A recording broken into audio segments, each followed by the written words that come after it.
Accessing peace. Existing without violence, with the ability to calmly resolve conflict. Downloading love. An overwhelming, deep, positive affection towards others. Activating liberty. Living your life as you see fit without infringing on the lives of others. Welcome to Peace, Love, Liberty Radio, online at fppradio.com. I am your host, Darryl W. Perry, the Liberty Penguin, the Wombat, the uncut cocaine of libertarianism. And apparently there was something that came out recently that called me a crypto influencer. I don't know if I would use that title for myself, and I don't plan on adding it to the various titles that I give at the beginning of the show or whenever I mention who I am during the show, but still fairly interesting, right? I think so. So, welcome back after a couple of weeks to the first show of 2019. Yes, I know there was supposed to have been a show last week, and I do apologize for not getting one out. Had a medical emergency that came up, not with me. I'm fine. The person that had the emergency, she's also fine. She's currently relaxing right now. Some kind of, I forget if it was a pulled muscle, a pinched nerve, something like that. Had to go to the walk-in clinic, get checked out, and they said, yeah, you need to rest for a few days and also start some physical therapy. So I was dealing with that last week, and also last week, and this actually an AMA question. Darryl, are you going to talk about your new cats? Yeah, I'll talk about the new cats. Last week, me and Jackie, the fiance, she's the one that had the medical emergency, and she's actually in the other room listening to me record right now. She'll probably also listen to this later because she subscribes to the podcast feed, which you can do as well. Head over to pll.fppradio.com to subscribe just to Peace, Love, Liberty Radio through the podcast app of your choice. There's also links on the website fppradio.com for Google Play, Spreaker, iHeartRadio, Stitcher, iTunes, several other methods that you can subscribe to. But last week, Jackie and we adopted a pair of cats. I know. I've not had a pet in a really long time. So it's definitely interesting. And they're great little cats. I say little, like they're 10 years old. And they have the greatest names ever. Fannie Mae and Freddie Mac. Yeah. Kind of like, that Fannie Mae and Freddie Mac. Yeah, that's the cats' names. They came with those names. We did not choose those names. But the names definitely helped us lean towards, hey, let's get these cats. Because we wanted an older cat, and Jackie wanted a pair of cats. They were a bonded pair. And Humane Society said they've got to go as a pair or they don't go at all. All right, excellent. Let's get the cat. So Freddie is the larger of the two, being a boy cat. Obviously boy cats tend to be larger than girl cats, I think. I don't know. I'm not a cat scientist. I don't even know if cat scientist is a thing that one could be. But if it is, I'm not one. But Freddie is a little orange cat, and Fanny is a little, brown tiger stripe cat. They are both so cute. Fanny, not so sure about us. She's not bitten our faces off or, clawed our heads or anything, but she has hissed a couple of times. She's still warming up to us. Freddie's like, all right, yeah, you're cool people. Which I've heard that orange cats tend to be friendlier than some other cats. Again, not a cat scientist. I'm not really sure. But yeah, they're great cats, and me and Jackie have moved back indoors.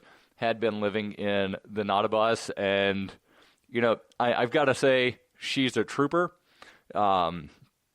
especially having moved up from Virginia when the weather started getting cold. And yeah, I know when she moved up, it was, like, quote unquote, the middle of fall.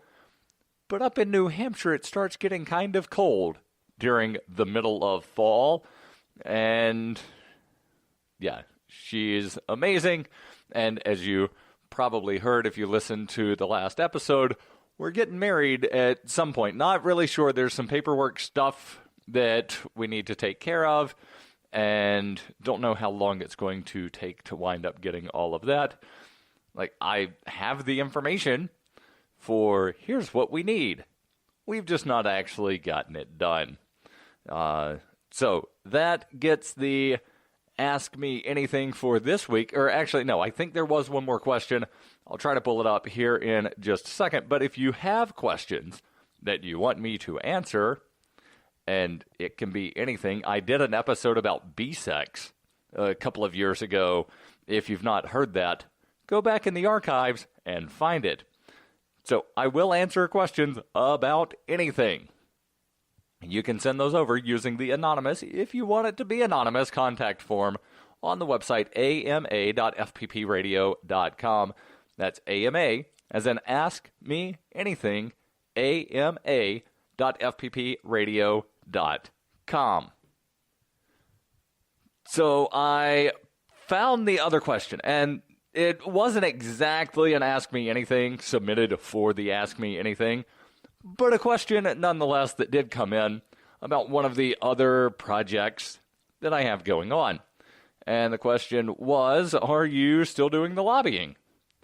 And yes, I am. Legislative session for 2019 in New Hampshire kicked off officially last week. The first committee hearings were earlier this week.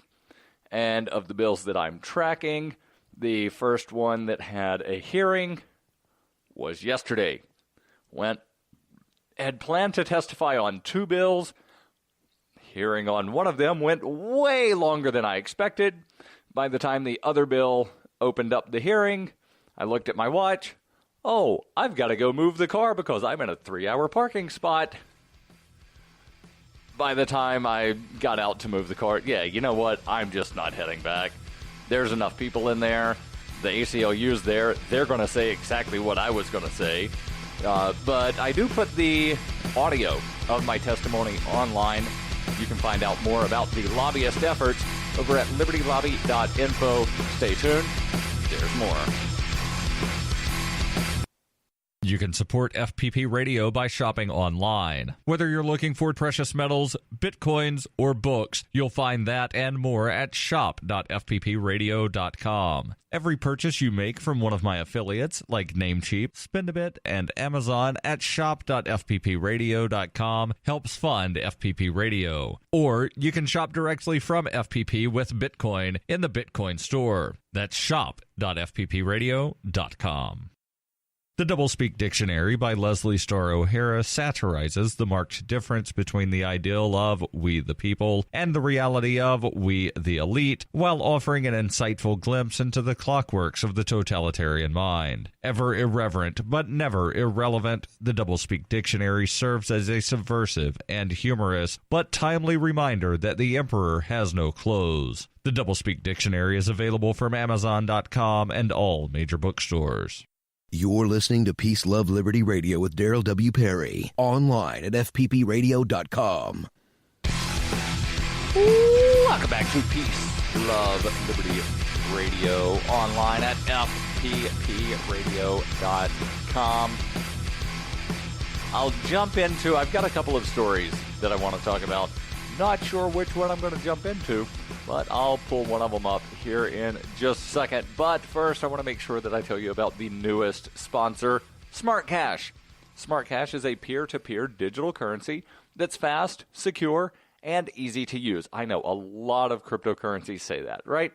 Well, there are some things that set Smart Cash apart. One of them is the Smart Hive governance model that allows the community to vote on projects. And you're probably thinking, but Darryl, there are other cryptocurrencies that let people vote. you've just got to wind up being a masternode and this and that. Well, no. Smart Cash makes it easy. They let everybody vote. One smart equals one vote. If you've got 10,000 smart, that's 10,000 votes. And right now, with the price hovering about 1.5 cents per smart, doesn't take a lot of money to get a good bit of smart.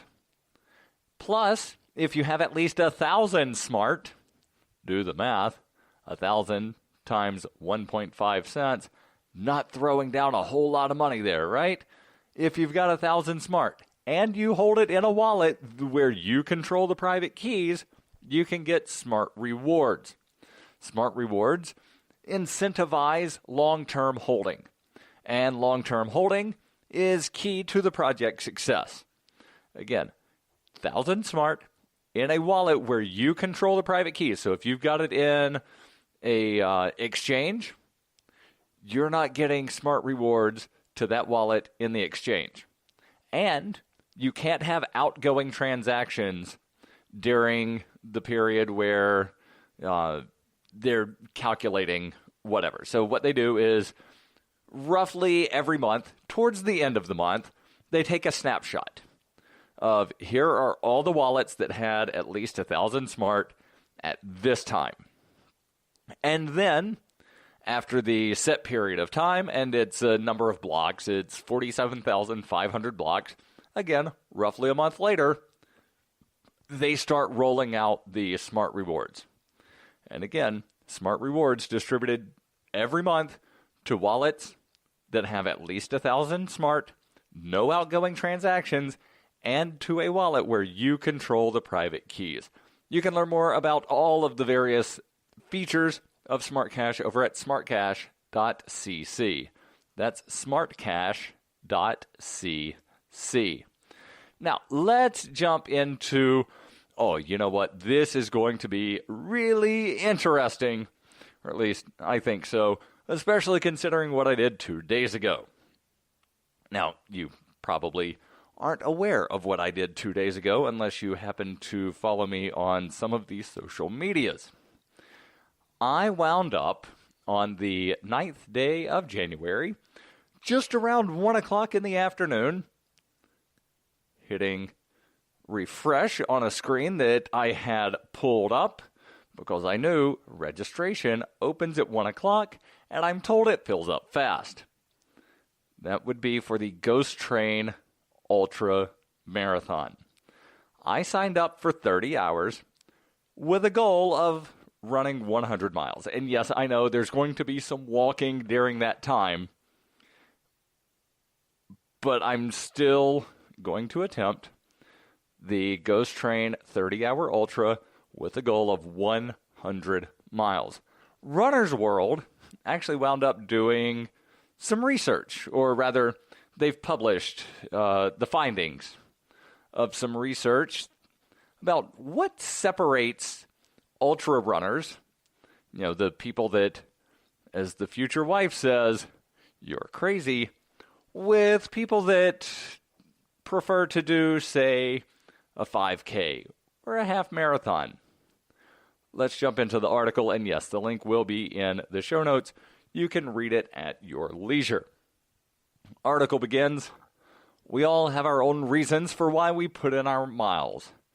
Running helps us cope with our own personal woes, keeps your heart, mind, and body strong and healthy. It allows us to challenge ourselves, gives our days purpose, and connects us with the larger running community. These motivations push us through workouts and finish lines, whether it's a 5K or an ultra marathon. But do the reasons pushing us differ depending on what distance we run? Researchers from Poland sought to answer just that, and it turns out there are some pretty obvious differences. The study, which was recently published in Psychology Research and Behavior Management, researchers asked 1,539 volunteer Polish runners to complete an online questionnaire about their motivations to run. They divided the motivations into 4 categories. Psychological, meaning things like life meaning, self-esteem. Achievements, meaning personal goal achievement, competition, social, affiliation, recognition. So I'm part of a club. I'm part of a team, part of a group, get to wind up, meeting new people at various events, things of that sort. And then there's physical, meaning health orientation, weight loss, things of that sort. The participants rated the importance of each motivation on a 7-point scale. Then they separated the participants into 2 groups. Ultra runners, those who had done a 50K or longer, 50K being 31 miles. And yes, I realize it's just a hair over 31, but for the sake of easy conversion between kilometers and miles, 50K is roughly 31 miles. I've done a 50K. Did that as the 6-hour ultra that I did in November of 2017. That I did a month before my first marathon. Yeah, I did those out of order, right? You're supposed to do a marathon and then an ultra. I did it backwards, but went 32 miles in 6 hours, 8 minutes, and 6 seconds. So, again, they broke the people down into ultra runners and those who compete in shorter distances. Now, they don't specify these shorter distances, but again, most runners will, say like 5K, 10K, half marathon would be shorter distances, especially compared to ultras. Now, we'll talk about what the researchers noticed in just a moment when we come back here on Peace, Love, Liberty Radio, online at fppradio.com.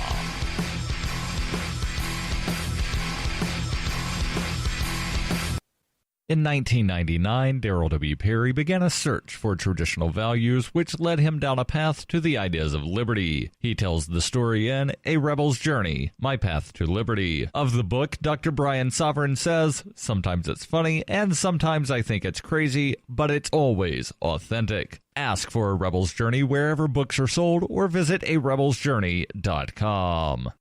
Bitcoin Not Bombs is a launching pad for nonprofits and social entrepreneurs into the financial freedom of the Bitcoin economy. Bitcoin Not Bombs offers premium publicity campaigns designed to facilitate an organization's adoption of Bitcoin as a payment system and to fully capitalize on that decision in their fundraising efforts. Bitcoin Not Bombs is fully committed to being the hub of the nonprofit sector of the Bitcoin economy, maximizing the potential cross-promotion of all our clients and commercial partners. To learn more, visit bitcoinnotbombs.com.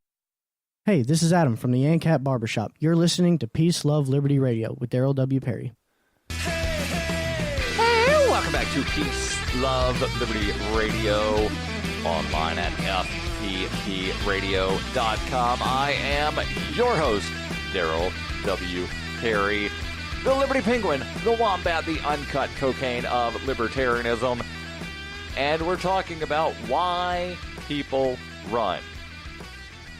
Yes, I realize sometimes people run because they're being chased by bears, but we're not talking about that. We're talking about specifically of people that consider themselves to be runners. Why do they run? And there were a group of Polish researchers that found 1,539 volunteers to take a questionnaire, and they divided motivations into 4 categories. Again, psychological, achievement, social, and physical. And then they separated the 1,539 volunteers into 2 groups: ultra runners and runners who run in shorter distances. Ultra, again, being anything over a 50K. Shorter distances, I'm assuming they mean like 5K, 10K, half marathon. Because, again, if they're doing, 2 groups, then I guess technically marathon would be in the shorter distance as well. But the researchers noted a significant difference. Shorter distance runners rated psychological coping, self-esteem, competition, health, and weight concerns as larger motivators than their ultra-runner colleagues. The ultra-running group was driven more by qualitative motivations like life meaning and affiliation. Lead study author Zbigniew Waskiewicz, probably did not pronounce that correctly. He told Runner's World, for ultra runners, personal records, traveling, and racing with friends is more valuable than competing with other athletes. Finding a like-minded group also feeds their need for affiliation. He said the sense of belonging to a specific society, and we all know that ultra runners are absolutely specific, gives you the feeling of being original and extraordinary. And when you practice and compete in a group, it helps impart the power to overcome obstacles that would be impossible to conquer individually. The researchers also analyzed how the number of races a runner competed affected their motivation. They found the more races a runner completed, whether they raced in ultras or in shorter distances, the less motivated they were by personal goal achievements. That doesn't mean they didn't strive for certain goals or finishes, but they rated other factors as stronger drivers. Looking specifically at the ultra runners, the more ultra marathons they finished, the less driven they were by external factors like competition and recognition. The study author, and yes, I know he has a name, I'm not going to try pronouncing it again. They do mention the name here, but again, the study author believes this speaks to the experience of ultra running versus traditional running. While most runners can fit training and racing into their weekly schedules without too much difficulty, ultra running requires a total commitment to logging many, many miles a day on top of work and other commitments, while also fueling, sleeping, resting, and recovering properly to avoid injury. The author says, quote, ultra running is a specific style of living and competition. There's no place for temporary preparations just for one race, such as a half marathon or even a full marathon.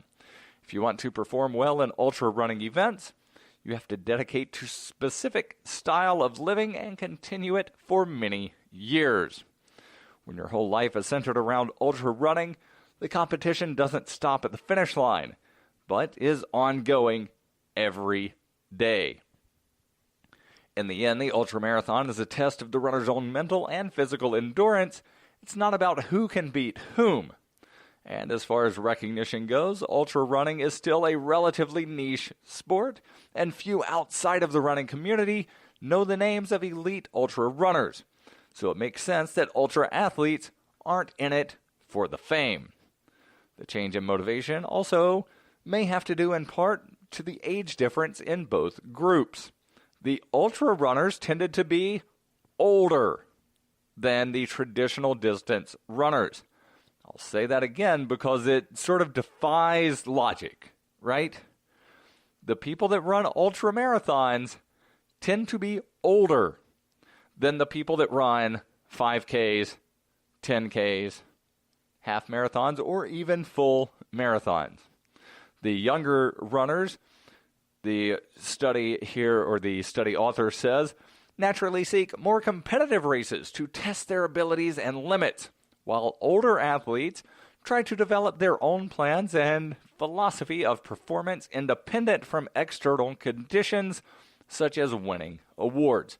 Now, I will say that when, not if, but when I crossed the finish line of Ghost Train, having completed 100 miles, the Golden Railroad spike is going to be kind of nice to hold on to.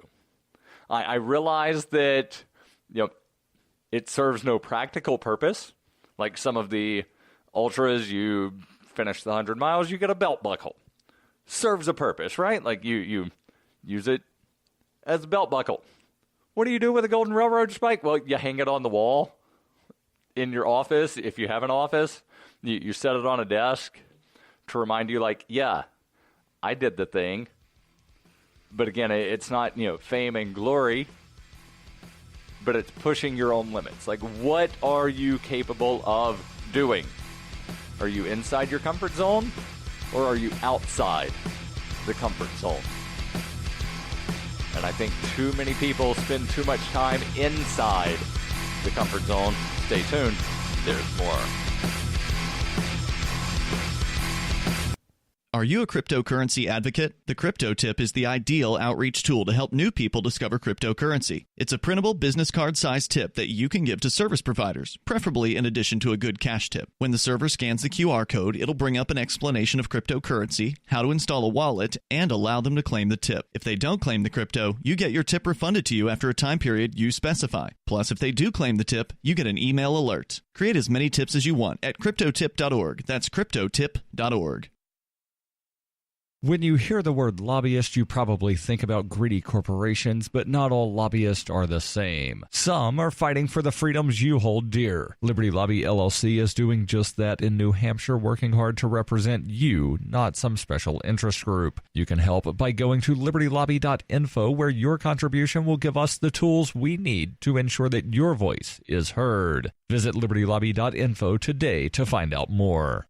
You're listening to Peace, Love, Liberty Radio with Darryl W. Perry, online at fppradio.com. Welcome back to Peace, Love, Liberty Radio, online at fppradio.com. There's a little bit more to the article, and I'll jump into it here in just a second. But first, I want to make sure that I tell you about Spend a Bit. What is Spend a Bit? Well, Spend a Bit is the search engine for things you can buy with Bitcoin and other cryptocurrencies. Spend a Bit has aggregated millions of products. Last time I looked, it was well over 3 million. It's probably close to or at 4 million. Now, it's been a while since I've looked, but you can take a look for yourself. spendabit.fppradio.com. Again, they've aggregated millions of products from thousands of cryptocurrency-enabled merchants.